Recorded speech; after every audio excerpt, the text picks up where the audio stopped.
তো বন্ধুরা, দিনটা ছিল অক্টোবরের 8 তারিখ। আমরা গেছিলি পুরুলিয়া নতুন বাস স্ট্যান্ড আমাদের কুর্মী সমাজের মিছিল বা মহামিছিল দেখতে।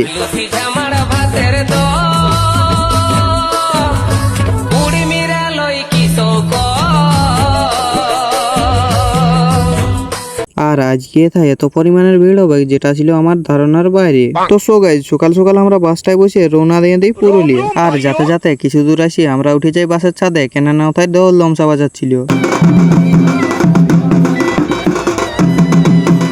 আর তারপরে আমরা তালে তালে সং দিয়ে আমাদের বান্ধনটা পাইরে চলে আসি আমাদের বর্ডারের। তো তারপর আমরা বর্ডারটা পাইরে গান গায়ে গায়ে চলে যাই পুরুলিয়া।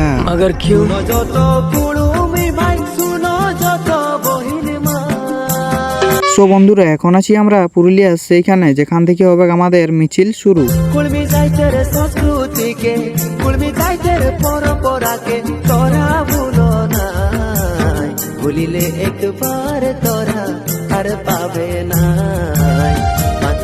সো বন্ধুরা, তোমরা যে লোক সংখ্যা গুলা দেখলে বিকালের থেকে ডবল হয়েছিল, যেটা দেখতে পাবে পার্ট 2 ব্লগে। তাই বন্ধুরা, তোমরাকে বলতে চাই পার্ট 2 ব্লগটা একদম মিস করো না, সেই জন্য ফলোটা করে রাখিলাম। তো ততক্ষণের জন্য সবাইকে জানাই tata, bye bye and Joy.